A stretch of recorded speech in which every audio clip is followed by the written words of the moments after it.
ხოზეიმი თბილისის გარდა საქართველოს 11 თვითმმართველ ქალაქში მიმდინარეობს საქართველოს დამოუკიდებლობისთვის დაღუპულთა ხსოვნას პატივი მიაგეს ქუთაისში. სახალხო ზეიმს დილიდან აღნიშნავდნენ ქალაქის ცენტრში, სადაც საგანგებო სცენაა დამონტაჟებული.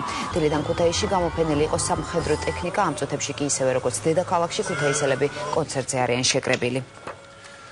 დამოუკიდებლობის დღისადმი მისმული საზეიმო ღონისძიებები საზეიმოდ გაიხსნა ბათუმში გამოიფინა სამხედრო ტექნიკა ოფიციალურმა პირებმა გვირგვინებითა და ყვავილებით შეამკეს ქვეყნის ერთიანობისთვის დაღუპულ გმირთა საფლავი 6 მაისის პარკში შავფაროსნებმა და მკლავჭიდელებმა სიმბოლური შეჯიბრი მოაწყვეს. დღეს საღამოს ღონისძიებას დაასრულებს კონცერტი, რომელიც ერას მოედანზე მიმდინარეობს.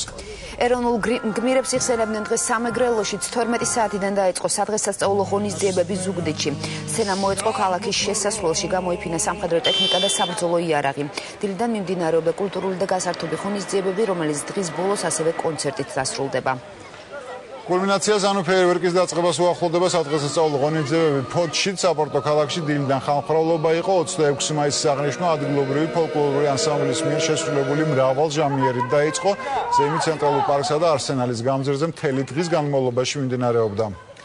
26 მაისს დილიდან აღნიშნავენ გორშიც ქალაქის ცენტრში გამოიფინა ადგილობრივი მხატვრების ნამუშევრები, პარალელურად მიმდინარეობდა კონცერტები და თეატრალიზებული წარმოდგენები. გორი ისევე როგორც სხვა თვითმმართველი ქალაქები დღევანდელ დღეს ფეიერვერკით დაასრულებს. ამ წუთებში კონცერტი მიმდინარეობს ოზურგეთში, დილიდან კი ქალაქის საკადრო ტაძარში ქვეყნის დამოუკიდებლობისთვის დაღუპულთა სულის მოსახსენიებელი პანაშვიდი გადაიხადეს. ოზურგეთის ცენტრში გამოფენილი იყო სამხედრო ტექნიკა, პარალელურად მთელი დღის განმავლობაში ქალაქში კულტურული და სპორტული ღონისძიებები იმართებოდა. ქართული არმიის შეიარაღებისა და ტექნიკის დათვალიერების საშუალება დღეს კახეთშიც ჰქონდათ. მოვლენათა ეპიცენტრი კი თელავი იყო, სადაც სხვადასხვა სახის ღონისძიება მთელი დღის განმავლობაში მიმდინარეობდა. თელავის მუნიციპალიტეტის სოფლები კი მოსახლეობას ადგილობრივი სამზარეულოთი მასპინძლობდნენ. განმავლობაში სადღესასწაულო ღონისძიებები მიმდინარეობდა რუსთავშიც, ქალაქის ცენტრში სამხედრო ტექნიკა გამოფინეს, ასევე გაიმართა კონცერტი, რომელშიც ადგილობრივ შემსრულებლებთან ერთად ქართული ესტრადის მომღერლები მონაწილეობდნენ. დამოუკიდებლობის დღესთან დაკავშირებით რუსთავში სხვადასხვა სპორტული ღონისძიებებიც მიმდინარეობდა. საზეიმო ღონისძიებები რუსთავში ელექტრონული მუსიკის კონცერტით დასრულდება.